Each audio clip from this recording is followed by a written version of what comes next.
businesses. So like most of you, you're probably wondering why I'm telling you that we're going to learn a lesson about Walmart, from Walmart.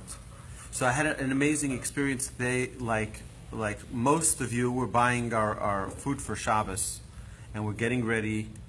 So this morning, I had the tremendous privilege of doing some of the purchases for food that we need for Shabbos, and I'm doing the self-checkout because now it's a big thing. People at all these stores, eliminate extra Employees. No, it's not the employees, the extra expenses, and people do it themselves. They do it quicker, and you don't have to wait for anybody else online, and it's just wonderful. Okay. So I had a product, and I'm trying to scan it. I'm trying to put on the scanner, and I can't find the barcode. I'm turning over the whole thing, cannot find this barcode. I'm turning it over, and suddenly it says, it gives me a notice on the screen that says an associate will be there to help you. It was really frightening because the associate walks over without me asking a thing. They already, guess, got paged or something. They see a flashing light, and they come and they push a few buttons, and you see a video of me trying to swipe. You see a video of yourself from up in the ceiling. There's a camera, and you see me trying to figure out where this barcode is, and I'm trying to swipe this thing, this product. It is, and you know what I thought to myself? I'm like, guess what? We have the beginning of the halacha, the beginning of Shulchan Aruch says, Shiviti Hashem linegdi tamid. Always have the presence of God opposite you. There is an ayin ro'ah. There is an eye that sees, the ozen shomat, and an ear that hears. And God understands our thoughts, and our desires, and our urges. Everything is recorded. And I thought it was a very great wake-up call that we're always on camera. We're always being observed, not by a security camera, but by God's camera. The Chafetz Chaim, I shared this once before, the Chafetz Chaim, his granddaughter, once met with him. Apparently she had become a little bit of distant from religious practice, and she got involved with the Communist Party. She came once to visit her grandfather, the great Chafetz Chaim. And she says to him, why don't you go out and see the world? Why don't you go out and just So he said to her, you're right. There's tremendous technology, and this is back in he passed away in 1930, so imagine, it was still amazing that you can, do the things that you were able to do then, and now it's even crazier.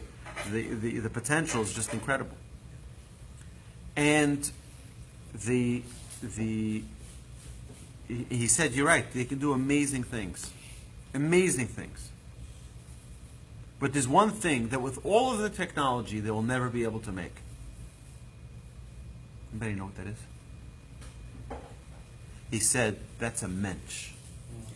A mensch you can't make with technology. A mensch you can't create with all of these great inventions. But that we make here. In this yeshiva, in this study hall, we make a mensch. We make something you can't make in the rest of the world. And the Chafetz Chaim was known to say that the generation of Messiah will explode with technology. Why? Why is it so important for there to be technology? He said, because we're going to be more distant from the understanding that there is a creator of heaven and earth, and that he hears and sees everything. He says, you're going to be able to stand from one side of the world and see the other side of the world. And we know that. You have FaceTime, you have other types of technologies that you could be standing here and having a conversation with someone in Hong Kong and someone in Australia. And it's almost like you're there. It's an incredible things. And you think that God can't see across the world? And you think that God doesn't have the power? If we can have that power, most certainly God can. And God has. And we're held accountable. So I think it's a very important message for us to take home, that there's an ayin ro'ah, there's an eye that sees, ve'ozen shomat, and an ear that hears. And all our actions are written in a journal. Every single one of our actions. They have a camera on top of us at all times, at all 360 degrees, and in our heart, whether it's good intentions, bad intentions, it may look positive to other people, but really inside it's not so pure. God sees that as well. So it's like you see that, you go into what they call in Hebrew, a rentgen. Anybody know what a rentgen is? It's when you go through the X-ray machine, right? And you see right through the person, right?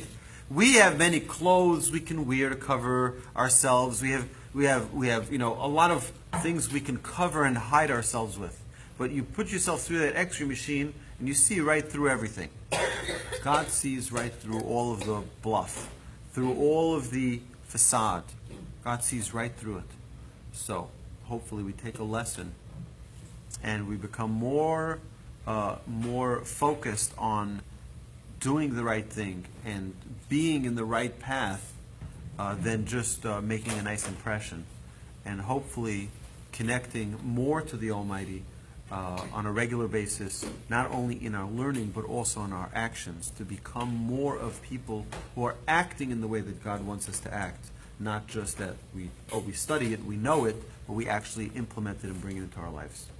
With that, my friends, we sign off. Thank you so much for joining us today. You're welcome to join us live every Friday at 12:30 here at the Torch Center for our Talmud lunch learn. Today was delicious pizza. So thank you, Ed. And have a marvelous Shabbos, everybody. Thank you for joining us.